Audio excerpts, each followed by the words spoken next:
జిల్లాల పునర్విభజన అంశం ఏపీ రాజకీయాల్లో హీట్ పెంచింది. 28కే పరిమితం కాబోతున్నాయి ఏపీలోని జిల్లాలు.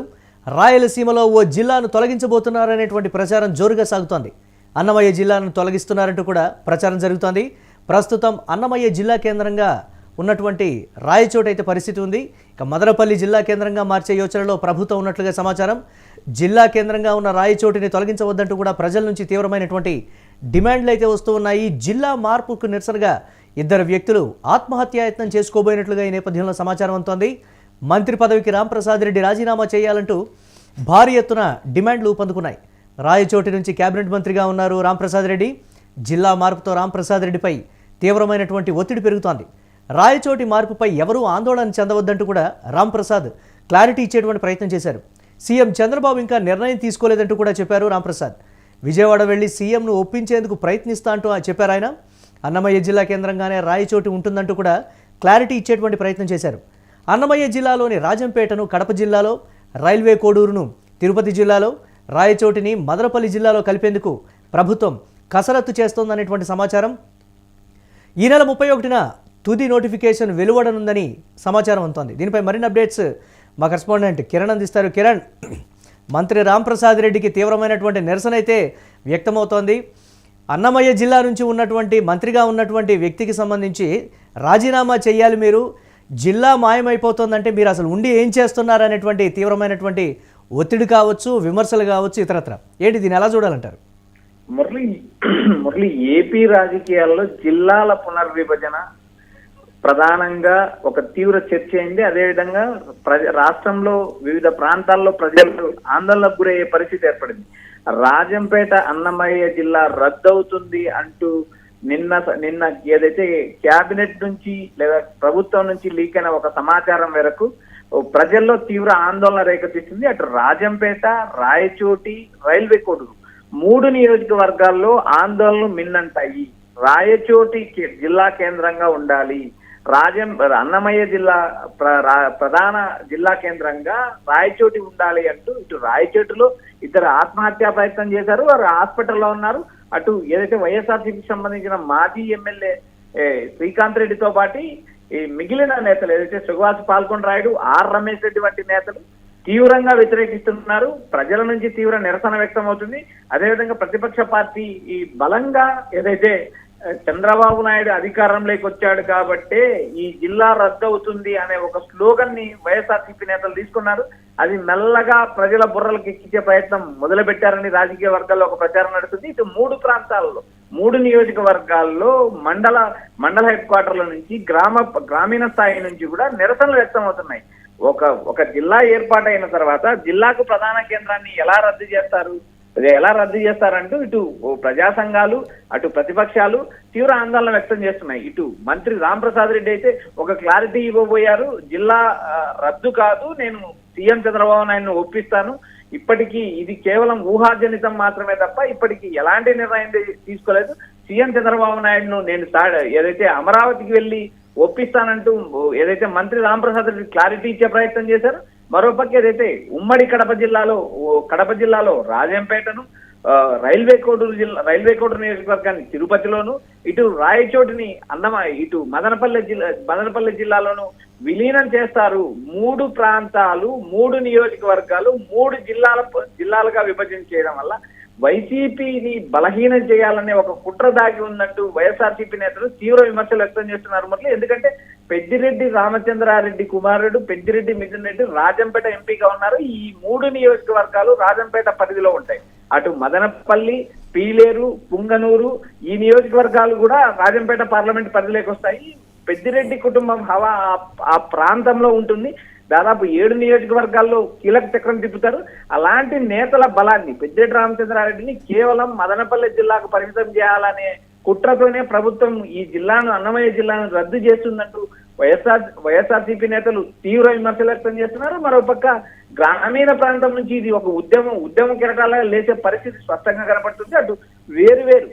అటు రాజంపేట, ఇటు రాయచోటి, ఇటు రైల్వే కోడూరు 3 ప్రాంతాల మండల కేంద్రంలో నిరసనలు వ్యక్తం అవుతున్నాయి. జిల్లా ఏదైతే జిల్లా హెడ్ క్వార్టర్ ఏదైతే ప్రస్తుతానికి ఉన్న రాయచోటి ఈ పట్టణంలో కూడా తీవ్ర నిరసన వ్యక్తం చేస్తుంది. ఒక నిర్ణయం తీసుకునేటప్పుడు ప్రజలతో సంప్రదించాలి, ప్రజలతో మాట్లాడాలి. ఒక జిల్లా కేంద్రం జగన్ అధికారంలో ఉన్నప్పుడు జిల్లా కేంద్రం ఏర్పడింది. అలాంటి జిల్లా కేంద్రాన్ని తిరిగి మదనపల్లె జిల్లాగా, మదనపల్లె హెడ్ క్వార్టర్ గా చేయడం ఎంతవరకు సమంజసం? ఈ ప్రాంతం అభివృద్ధి ఇక్కడ పర్టికులర్ గా ఒక అంశం తెర మీదకి వస్తుంది. ఇది రాజకీయంగా తీసుకున్నటువంటి నిర్ణయం అని దాదాపుగా అందరూ చెప్తున్నటువంటి పరిస్థితి. కేబినెట్ లో అందరి ఆమోదంతో తీసుకున్నటువంటి ఈ నిర్ణయానికి సంబంధించి ఒక మంత్రి మాత్రమే అగైనెస్ట్ గా ఉన్నంత మాత్రాన ప్రభుత్వం తీసుకున్నటువంటి ఈ డెసిషన్ మీద వెనక్కు తగ్గేటువంటి ఛాన్సెస్ లేవు అనేటువంటి మాట ప్రధానంగా వినిపిస్తున్నటువంటి సిచ్యువేషన్ ఉంది. దీని ఎలా చూడాలంటారు? మురళి, రాజంపేట పార్లమెంట్ పరిధిలో 7 నియోజకవర్గాలు ఉన్నాయి. 7 నియోజకవర్గాల్లో దాదాపు టీడీపీ కూటమి 4 నియోజకవర్గాల్లో గెలిచింది. మిగిలిన 3 నియోజకవర్గాల్లో తంబల్లపల్లె, పుంగనూరు, ఇటు రాజంపేట, ఈ 3 ప్రాంతాల్లో మాత్రమే వైఎస్ఆర్సీపీ నెక్కింది. ఆ ఓట్లతోనే మిథున్ రెడ్డి ఎంపీగా గెలిచారు. రాజంపేట నుంచి అమర్నాథ్ రెడ్డి వైఎస్ఆర్సీపీ నుంచి గెలిచారు. కోడూరు నుంచి ఈ జనసేన ఎమ్మెల్యే గెలిచారు. ఇటు రాయచోటి నుంచి మంత్రి రామప్రసాద్ రెడ్డి ప్రాతినిధ్యం వహిస్తున్నారు. మిగిలిన తంబలపల్లె మాత్రం పెద్దిరెడ్డి ద్వారకనాథ్ రెడ్డి, పుంగనూరు నుంచి పెద్దిరెడ్డి రామచంద్రారెడ్డి ప్రాతినిధ్యం వహిస్తున్నారు. మిగిలిన మదనపల్లె కావచ్చు, మిగిలిన నియోజకవర్గాలన్నీ కూడా టీడీపీ ఎమ్మెల్యేలే గెలిచారు. వారు అధికారంలో ఉన్నారు. అలాంటి నేపథ్యంలో కేవలం ఒక కుటుంబాన్ని టార్గెట్ చేసుకుని, ఆ జిల్లాలో ఉన్న బలాన్ని టార్గెట్ చేసుకుని రాజకీయంగా ఈ జిల్లాను లేకుండా చేయాలి. అన్నమయ్య అనే పేరే ఆ ప్రాంతానికి ఒక ప్రసిద్ధి. అన్నమయ్య రాజంపేట జిల్లా అనేది అన్నమయ్య త్యాగశీలి, అన్నమయ్య గురించి తెలియని వారు ఎవరున్నారు? అలాంటి సంకీర్తనలు చేసిన అన్నమయ్య జిల్లాను ఏకంగా రద్దు చేయడం ఎంతవరకు సమంజసం అంటూ ఆయా ప్రాంతాల్లో తీవ్ర నిరసనలు వ్యక్తం అవుతున్నాయి. మదనపల్లి ఇప్పటికే అభివృద్ధి చెందిన ప్రాంతం. మదనపల్లికి రిసోర్సెస్ ఉన్నాయి. మదనపల్లి అంటే లైక్ హార్సీల్స్ కూడా ఆ ప్రాంతంలోనే ఉంది. ఒక పర్యాటకంగా, ఆధ్యాత్మికంగా, పర్యాటకంగా కూడా అభివృద్ధి చెందిన ప్రాంతం. అలాంటి ప్రాంతాన్ని జిల్లా చేసి జిల్లా హెడ్ క్వార్టర్ కూడా అక్కడే మొబిలైజ్ చేయడం ఎంతవరకు కరెక్ట్ అంటే ఇటు గ్రామీణ ప్రాంతాల నుంచి కూడా 3 నియోజకవర్గాల్లో తీవ్ర నిరసనలు వ్యక్తం అవుతున్నాయి. గతంలో వచ్చిన విజ్ఞప్తుల మేరకు, ప్రజల అభ్యంతరాల మేరకు ప్రభుత్వం నిర్ణయం తీసుకున్నా కూడా ఈ 3 నియోజకవర్గాల ప్రజల అభిప్రాయాలు అవసరం లేదా, వారిని పరిగణలోకి తీసుకోరా? ఇటు కేబినెట్ మంత్రిగా ఉన్న రామప్రసాద్ రెడ్డి నిర్ణయం ఏంటి? రామప్రసాద్ రెడ్డి రాజీనామా చేయాలంటూ ఒత్తిడి చేస్తున్నారు. టీడీపీ అధికారంలో ఉంది, మీరు కేబినెట్ మంత్రిగా ఉన్నారు, అయినా కూడా జిల్లాను రద్దు చేస్తే ఎలా సహిస్తారు మీరు అంటూ ఇటు ప్రజా సంఘాలు, అటు ప్రతిపక్షాలు, అటు విద్యార్థి సంఘాలు ఏకంగా అంటే ప్రజాకోణం దృష్ట్యా చూడటం లేదు. ఖచ్చితంగా ఇదంతా రాజకీయ కోణంలోనే ప్రభుత్వం చూస్తోందనేటువంటి విమర్శలు అయితే ఉన్నాయి కదా కిరణ్, దీని ఏ విధంగా చూడాలంటారు?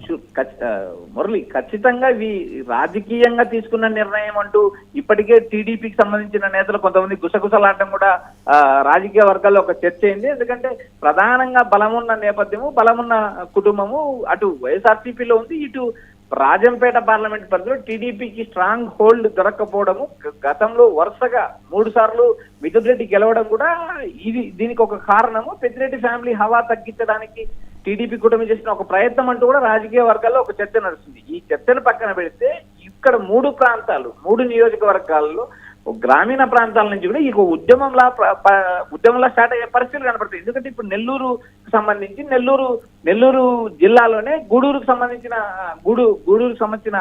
కలువాయి, సైదాపురం లాంటి మండలాలను నెల్లూరు జిల్లాలోనే ఉంచుతామని ప్రభుత్వం ప్రకటన చేసింది. అలాంటప్పుడు ఇక్కడ అన్నమయ్య జిల్లాను రద్దు చేయడం ఎంతవరకు సంబంధించింది? అటు కర్నూలు జిల్లాకి వెళ్ళినప్పుడు ఆదోని జిల్లా ఏర్పాటు చేయాలంటూ అక్కడ నుంచి ఒక డిమాండ్ వస్తుంది. రాయలసీమ పరంగా దాదాపు రాయలసీమలో ఉన్న భౌగోళిక పరిస్థితుల నేపథ్యం ఆధారంగా దాదాపు 3 కొత్త జిల్లాల డిమాండ్ ఏర్పడుతున్నాయి. ఇటు నెల్లూరు జిల్లాలో ఉన్న గూడూరును కూడా జిల్లా కింద కన్సిడర్ చేయాలి, దాన్ని జిల్లా కేంద్రం చేయాలి అంటూ గూడూరు డివిజన్ లో నిరసనలు వ్యక్తం అవుతున్నాయి. ఇటు ఆదోని కర్నూలు జిల్లాకు సంబంధించి ఉమ్మడి కర్నూలు జిల్లాకు సంబంధించి ఆదోని జిల్లాని ఏర్పాటు చేయాలి. కర్నూలు, నందాలే కాకుండా ఆదోని కేంద్రంగా జిల్లా ఏర్పాటు చేయాలంటే ఆదోనిలో నిరసనలు వ్యక్తం అవుతున్నాయి. ఇటు ఉన్న జిల్లా ఏదైతే అన్నమయ్య రాజంపేట జిల్లా ఉన్న జిల్లాను రద్దు చేయడం ఎంతవరకు సమంజసం? దాన్ని రద్దు చేసి జిల్లా కేంద్రాన్ని తీసుకెళ్లి మదనపల్లె కలపడం ఎంతవరకు సమంజసం అంటూ మరోవైపు విమర్శలు కలుస్తాం. మొత్తం 29 జిల్లాల కేంద్రంగా ఉన్న ఆంధ్రప్రదేశ్ ను 28 జిల్లాల కేంద్రంగా చేసే పరిస్థితి స్పష్టంగా కనపడుతుంది. ఇక్కడ మంత్రి రాంప్రసాద్ రెడ్డి మీద విపరీతమైన ఒత్తిడి పెరిగింది. మీరు రాజీనామా చేయాలంటూ మంత్రి డిమాండ్ చేస్తున్నారు. అదేవిధంగా నిరసనలు వ్యక్తమవుతున్నాయి. ఈ 3 నియోజకవర్గాల్లో వైఎస్ఆర్సీపీకి బలమైన నేపథ్యం ఉంది. అలాంటి పరిస్థితిలో ఇప్పుడు జిల్లాను ఏకంగా రద్దు చేయడం వల్ల ఇది వచ్చే ఎన్నికల్లో టీడీపీ కూటమికి చాలా ఇబ్బందికరమైన పరిస్థితి తలెత్తాయని రాజకీయ వర్గాల్లో ప్రచారం నడుస్తుంది. Right, thanks for updates Kiran. ఎక్కడైనా సరే దీనికి సంబంధించి ఉన్నటువంటి జిల్లాల్ని విభజించి పరిపాలనాపరమైనటువంటి సౌలభ్యాల కోసం ప్రజలకు అందుబాటులో కొన్ని సేవలకు సంబంధించి జిల్లాల పునర్విభజన అనేది జరుగుతుంది. ఆల్రెడీ ఉన్నటువంటి జిల్లాలని కుదించడానికి సంబంధించి కూడా తీవ్రమైనటువంటి వ్యతిరేకత, ఎంతో చారిత్రక నేపథ్యం ఉన్నటువంటి అన్నమయ్య పేరు మీద ఉన్నటువంటి జిల్లాకు సంబంధించి ఆ జిల్లా ఏకంగా మాయమైపోతోంది అని అంటే రాజకీయపరమైనటువంటి ఉద్దేశాలని పక్కన పెట్టి ప్రజాపాలన వైపు, అలాగే ప్రజా కోణంలో ప్రజల సౌలభ్యం కోసం మీరు ఆలోచించి ఒకసారి దీనికి సంబంధించి నిర్ణయాన్ని వెనక్కి తీసుకోవాలి. ఒకవేళ నోటిఫికేషన్ కానీ వెలువడితే మాత్రం ప్రజా ఉద్యమానికి సంబంధించి క్లియర్ కట్గా ప్రజలే ఉద్యమిస్తారు.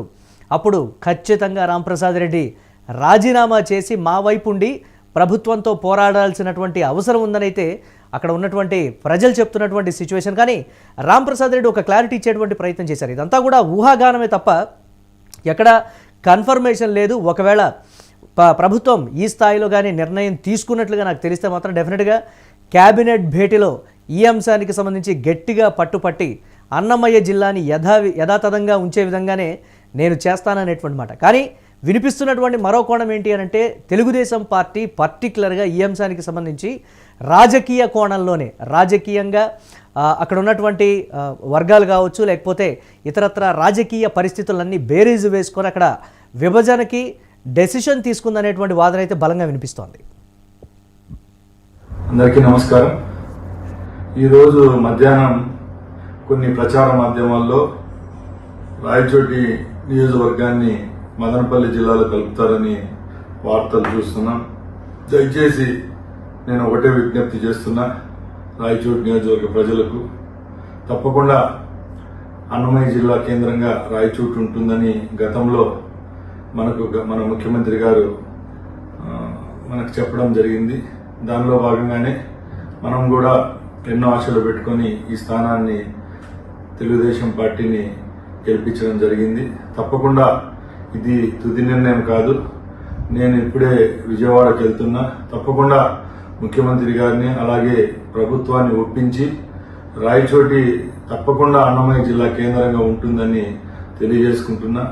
ఎవరు ఎక్కడ అసహనం వ్యక్తం చేయొద్దండి. తప్పకుండా ఇది ప్రజల కోసం పనిచేసే ప్రభుత్వం. 4 పర్యాయాలు ఇక్కడ తెలుగుదేశం పార్టీ గెలవలేదు. ఈసారి మన ప్రభుత్వం మీద అలాగే గౌరవ ముఖ్యమంత్రి చంద్రబాబు నాయుడు గారి మీద నమ్మకంతో ఈ స్థానాన్ని కైవసం చేసుకోవడం జరిగింది. అది మీ అందరికీ తెలుసు. మీరందరూ ఈ ప్రభుత్వం మీద, నా మీద, ముఖ్యమంత్రి గారి మీద పెట్టిన నమ్మకాన్ని ఒమ్ము చేయకుండా తప్పకుండా ఈ నిర్ణయాన్ని వెనక్కి తీసుకునే విధంగా చర్యలు తీసుకుంటాం. అలాగే నేను ఒకటే చెప్తున్నా, ఇది తుది నిర్ణయం కాదు, ఇంకా టైం ఉంది. తప్పకుండా ముఖ్యమంత్రి గారిని ఒప్పించి రాయచోటిని జిల్లా కేంద్రంగా, అన్నమయ్య జిల్లా కేంద్రంగా ఉండే విధంగా చేసేదానికి నా సాయశక్తులా ప్రయత్నిస్తారని తెలియజేసుకుంటున్నాను. జై హింద్.